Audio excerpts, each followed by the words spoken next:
to Success Matters. Success Matters is a podcast series about everyday people sharing what success means to them. I'm joined today by Stephen Riley, who runs a charity organisation which is looking to invest in others. So Stephen, we met through the M10 network. You had you kind of reached out on LinkedIn, I think it was. You'd advertised for mentors to help young lads, really, teenage boys, to have some sort of role model from the corporate world. How did that all begin? What was the starting point of that? Do you know, there's probably two starting points. One starting point was that I got approached by a head teacher in a local school who was running a girls' network, and he said that some boys had approached him in school and said, well, the girls have got something, what about us? And because I was delivering some work in the school, they wondered whether I could set something up. So I kind of just said yes, and then went and worked it out how I could make it happen, basically, and did a bit of research. Went to have a look at how the girls' network work, and just developed and adapted something that I thought would work for lads. That's kind of one way you could say it started. Another way you could say it started is that my growing up, I grew up without a dad. Not necessarily positive male role models.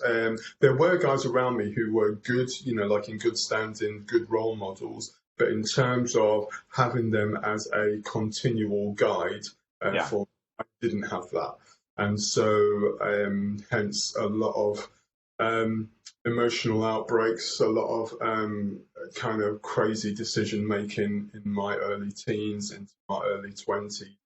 Like you could say that if I had a mentor in my life, somebody who I knew was going to be there, somebody who I could connect with on a level, who could bring me up to where they were, or to where I needed to be, that would have absolutely categorically made a difference in my life. So you could say it started when I was younger, or at the point when it actually started. Yeah, I suppose the request that came through to you resonated with you because of your background, right? And so it was an easy decision to make, to set this up and make it happen. 100%, yeah, definitely. And so what sort of work were you delivering at the schools when you were approached? Yeah, so good question. I had just done a coaching qualification, ILM, Institute of Leadership and Management, and part of the course was practical.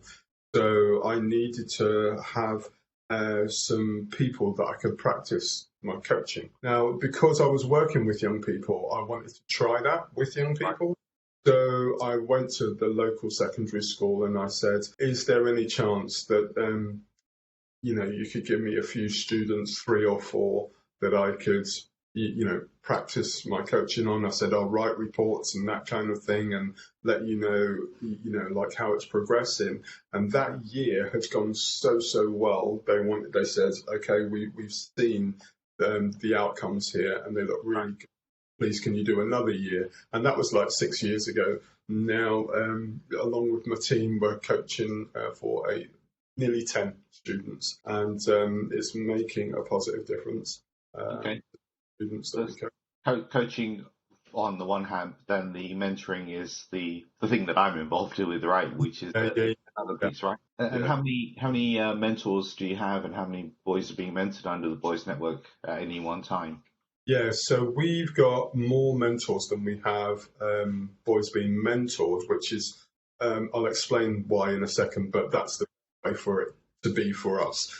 We have around 155 mentors from all around the country, from all different industries. I would say a good 100 of them are mentoring at the moment, maybe more, maybe 110. The reason why it's better for us to have more mentors is because when a school signs up and says, okay, we want to run your program in our school, we've got the mentors there straight away, and we can say, right, yeah, we've got 10, we can put it in. school. So in January, we've got another school starting, and we've got a pool of 40 mentors that we can pull from in order to set in that school. And is there a regional focus, or is it nationwide? Are you planning on taking this nationwide? Yeah, great question as well. In the outset, it was regionally focused, so very focused to the northeast. And in all honesty, it only was going to start in that school. That school is in North Shields in the northeast. Then another school heard about it and they said, "Oh, we want you to come and do it at our school." I was like, "All right, I better kind of work on this program a bit because I wasn't expecting." And then before you knew it, like it's rolling out into all these different schools, local authorities getting in touch with us and saying, "We want you to run this program in all of our schools." So do we want it to roll out nationally? Yes, we would love it to. It's going to take time. It's going to take people resources. It's going to take finance. But the model is there. The model is very, very simple. 1 hour with one student once a month for 10 months, dead easy. It's looking for those schools to, like say, yes, we absolutely need this. You also, when we were preparing for this call, you mentioned taking teenagers out to Mexico to make some sustainable homes. What's that all about? Yeah. So do you know that what we find? So a lot of what we do is around career development. Let's call it that, for want of a better. And the idea is giving young people an experience that will set them up for the rest of their lives, putting people alongside them who can help them in their decision making, who can help them in their thought processes. And every mentor I talk to, I will come on to your question, but every mentor I talk to, they say that if they had had this type of experience when they were younger, it would have absolutely made a difference in their lives. So one of the programs we run, we call it M10 Missions. It's giving young people a cross-cultural experience, taking them out to Mexico to build houses for families living in poverty, like 16 to 18-year-olds. And it has a dual benefit. On the one hand, we're broadening their horizons, helping them to see that they can make a difference to poverty in the world. But secondly, it also gives them the opportunity to get something on their personal statement for uni or on their CV for future employment that says, "I've done more than just working in a coffee shop or being on a school football team or being on a school netball team. I've travelled 5,500 miles across the other side of the world to build a house for a family I've never met, who I'll probably never see again. I know I've made an absolute difference in their lives." That is what makes a young person employable in my eyes. I just think that is something exciting for them to talk about. It gives them a story. 100%, and the fact that it's for a good cause, right? So it's not just the story; it is the outcome that you're delivering as well, which is really, really important. Absolutely, absolutely, and I think we are digitalized, like in our world, and yes, there are plenty of young people, plenty of other people who are doing things that make a difference on the ground. I want to see that happen more with young people specifically. I want to see that happen more. So that's why we do it. So how long has this house building program been going? Yeah, so that's been going since 2009. So what's that? 13 years. We've run 10 trips, built 21 houses, seen over 400 volunteers come through our program. Yeah, it's making a difference in their lives, definitely. And we know, like out in Mexico where we take them, that it's made an absolute difference in the lives of the families that we built houses. Is it a particular part of Mexico that you're focusing on, or again, is it different places? Yeah, so we work with, we partner with an organisation called Youth with a Mission. They're a Christian organisation. So the base that we go to is in a place called Ensenada. So it's Baja, California. So it's just south of Tijuana. And it's interesting because part of it is like normal town, city, that kind of idea. And then the other part of it is like the sort of stuff you see on your TVs. It's quite a contrast, isn't it, in Mexico between the city life, if you like, and then the other world that kind of exists there, which are parallel universes, and you wouldn't necessarily even know that they exist if you didn't, have exposure to that. It's down. You've been. Have I been to Mexico? I've been to Mexico twice. I've been to the Pacific side. Both times been on holiday, so it's not been the same sort of exposure. Sure. So, first time was to the Pacific side. I can't actually remember the name of the town that we went to. And then the second time was more touristy in the Cancun region. Okay. So yeah, Mexico is a lovely city, lovely country. I'd love to go there again. And my kids loved it. The whole family enjoyed the time there. It is, and the people are so nice. It's so welcoming. It's amazing. So how much does it typically cost to build one of these houses, and how do you raise the funds for that? Yeah, so to build one of the houses, I would say the house and the furniture, the materials and all of that, it's around 10 grand. They have different sizes of houses, different kind of furniture packages. So what we do, we run this trip at cost. There are organisations out there that do similar kinds of things, but we run our trip at cost.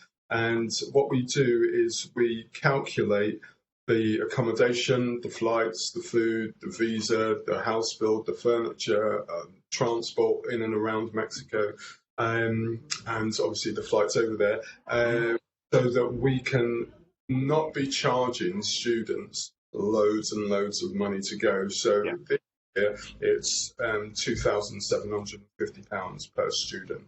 And the majority, if not all of those students, will fundraise for those.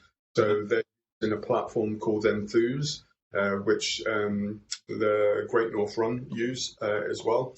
And they'll also find creative ways to fundraise the money to be able to do the program. We also deliver monthly training beforehand, and we do a big celebration evening when they get back, so that we can kind of consolidate everything and go, well done, get the parents along, friendly, that kind of thing. So it's just, it's an unbelievable experience, really. It's so, so good. It sounds it, definitely sounds it. And as you said at the start, as I mentioned, I wish I'd had that experience, in my teenage years to go and do something of nature. Absolutely, absolutely. It's, I think, like I did have an experience. I went out to America with BUNAC, British Universities North America, kind of like Camp America. And I did have an experience, but my experience when I went out was very much, you pay for your flights, you get to the airport, you go over on the plane, get picked up at the airport, stay in the YMCA in New York City for a night, and then you're taken by coach out to wherever your place is. Mm-hmm.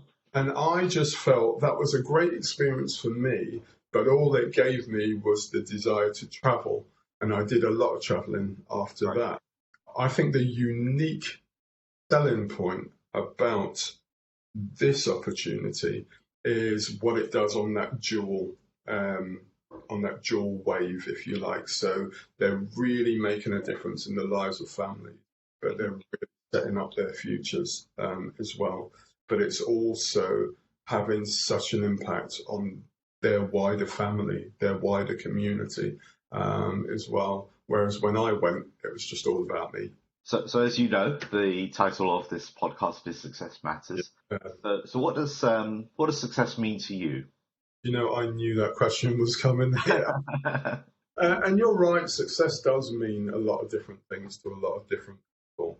If I'm absolutely honest, I don't use that word much, and I don't think necessarily about that word too much. The word I have to use is investment in people. I think if I'm bringing in the word success, I think investment in people is what brings success.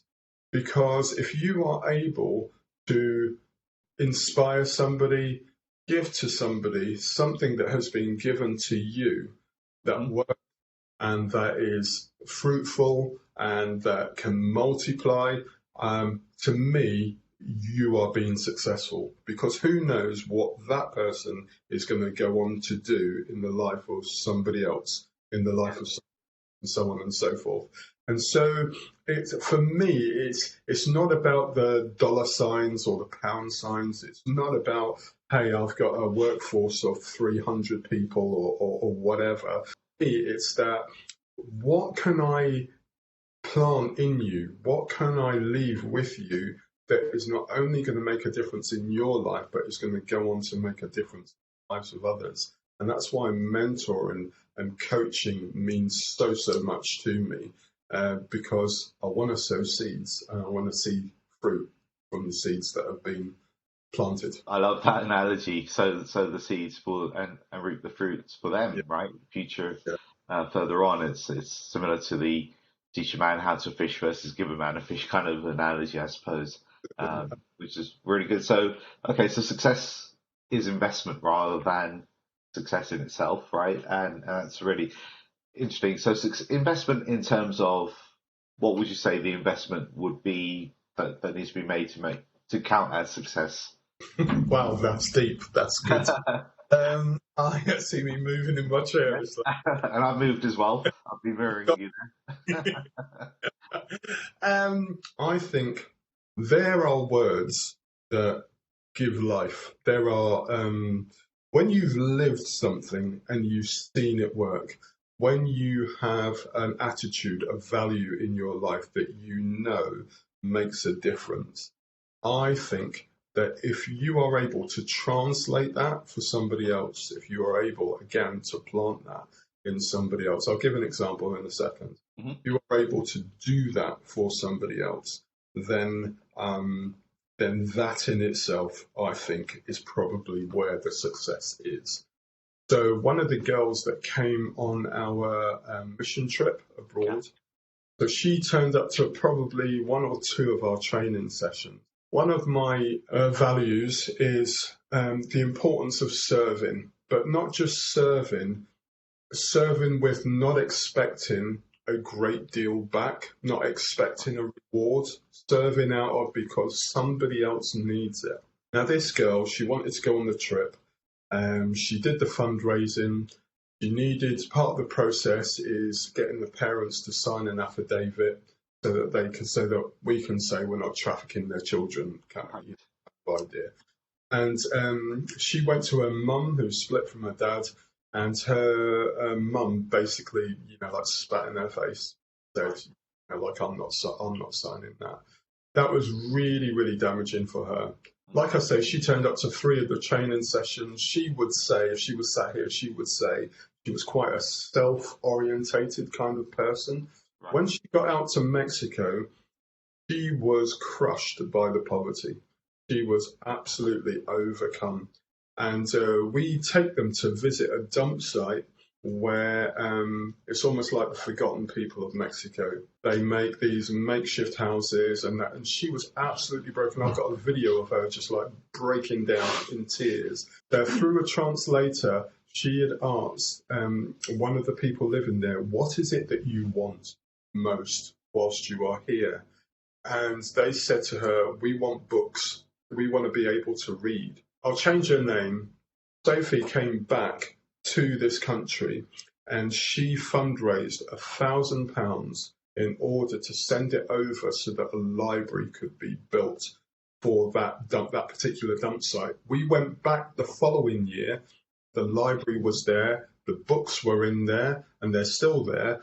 For Sophie, that was just an absolute life change, complete life change. And she is nothing like what she used to be before she went. Now, it's serving that did that. It's seeing the need of somebody else and putting them before yourself. Mm-hmm. And that's what Sophie did.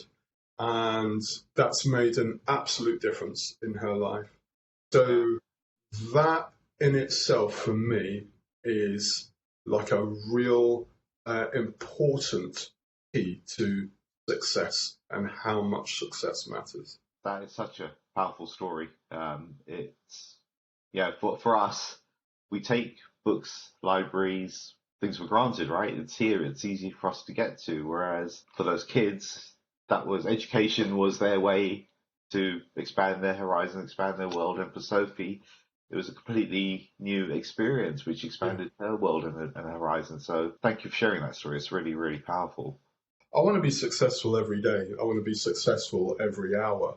Yeah. Uh, and a lot of that means thinking outside of my world in order to, how can we make these programs better for young people? How can Mhm. we serve them better? It's not how can I make myself feel better, it's how can we improve life opportunities for them. Yeah. Ah, brilliant. That's brilliant. And the ripple effects, as you kind of mentioned before, it spreads, right? So you improve one person's life, and the impact that can have on people they interact with can be huge. And so that one person changing can make a whole big difference to so many people. Like Sophie made a change Yeah. and made such a big difference to so many people. Totally, totally. I mean, you've had loads of conversations with, people you've interviewed. What is success for you? Can I ask you that? That's yeah, I like the way you've done this. Turn it round to me. So I've worked in a commercial space for a long, long time, and I worked in the sales space, and so for me, success used to be about really chasing the next deal, chasing the next big thing, chasing the money. If I'm honest, I've come to a realization, and I think the lockdown period that we all went through made me realize there's actually a lot more to life than just chasing the dollar. And I've always had an interest in helping people, much like you. How can I help someone so that then there's an impact on their lives, and not just their lives, but the lives of the people they interact with, and so on, without expecting anything in return. So I've been doing coaching and mentoring for a while on that sort of basis. Mm. And so my view of success is, I would say, very similar to you. What impact can I make on the world? What what legacy, if you like, will that leave then Yeah. in the world of the change that I've made? So it's a bit of a long answer, I suppose, but my perspective of success has changed, and it's not necessarily the blingy stuff that we associate with success, and that you see people posting on social media or whatever. It's a much deeper and more meaningful success. You should come out on one of our trips. Yeah, yeah, I'd love to actually. That'd be really great. What would I have I, to do? Do I have to I- fundraise? well, I don't know. It depends how. Um, I've thought often about doing an adult trip out there Right. because they have businessmen go out and like kind of build houses and that kind of thing. And I thought about doing an adult trip, and I think I've just got to bite the bullet and do it. So I would say watch this space. Uh, Perfect. there wouldn't be, like the training beforehand. There would be probably just lots of information Yeah. given. But it's as simple as getting a flight out there, meeting up in San Diego Airport, transport through the Mexican border. Hey, presto, we're on a base and going out and Sounds yeah, sounds good. Let me know yeah. when you got it set up, and Uh, I uh, will put my name down. So one of the things that I ask my guests is yeah. to raise a question for me to ask Oh, the next person. So the okay. question is, If you could choose a new empowering story that you are going to live from now on, what that story would be? Cool. I think I'd love to meet that guest. That new empowering story would be what it's like to be present in the moment. what it's like to be present in the moment. That's kind of something that I'm trying to work on, and Right. maybe like a lifelong lesson. But I think for people who are visionary, they're often thinking about either the next thing or thinking about how they can make what they've got much better. Mm-hmm. Neither of those two things are bad or are detrimental, but I think when you're in a room with other people, if they know that you are not focusing on them, they can feel cheated, they can feel, I don't know, cheap. Yeah. And I want to be that kind of person that makes other people feel like they are the most important person in the room. When I did my coaching training, the trainer said the best present you can give someone is your presence. Yeah. And so that's really powerful, isn't it? Yeah, absolutely. So what question would you like me to raise with the next guest? Yeah, my question's quite simple, and it comes from a book that I read. I would say, next to the Bible, probably the best book I've ever read, which is called You're Not Listening, and it's by Kate Murphy. I would give it every coach in training. I'd give it to every mentor. It's just brilliant. My question would be, when was the last time you listened to understand? When was the last time you listened to understand? That's brilliant. Okay, I shall ask my next guest that, and we'll see what they have to say in answer to that. So this idea for me came up through listening to Steve Bartlett's Diary of a CEO, and he asks his guests to write a question down for the next guest. Where I record it as part of it to create a little chain of questions as we go through the podcast series. So if people want to find out more about the work that you're doing or get in touch, what should they do? How should they contact you? So the obvious is like our email, but I would say through LinkedIn. I think when you send an email, you never know when you're going to get a response. I mean, you could say that about LinkedIn as well, but I do pretty much check my LinkedIn every day, and I would say, Stephen Riley, M10 on LinkedIn, please get in touch. We can take the process from there. There is a process. It works with 50 plus guys already. So. And do you have a website as well where people can come and have a look? Yeah, our website is M10, so that's m10.org.uk. So on there is absolutely everything. You can contact us through our website as well. You can find out more information about the trip. So if we do an adult trip, then you get an idea of what it might look, look like. And everything mentoring is on there in regards to how the Boys Network runs. So it's been great to talk to you, Stephen. I think we're kind of coming to the top of the time. So thank you very much for sharing your story, and thank you very much for sharing the work that you're doing. I really like the fact that it's about service. It's about your definition of success is about the investment that you're making in someone and someone's lives, which is completely different to what most people would think of. So I really appreciate your time this morning. No, I appreciate you asking me. And if ever you need this again, I'll be happy to do it for sure. Perfect. Well, thank you. To find your success, contact me at info@successmatterscoaching.com. That's info@successmatterscoaching.com.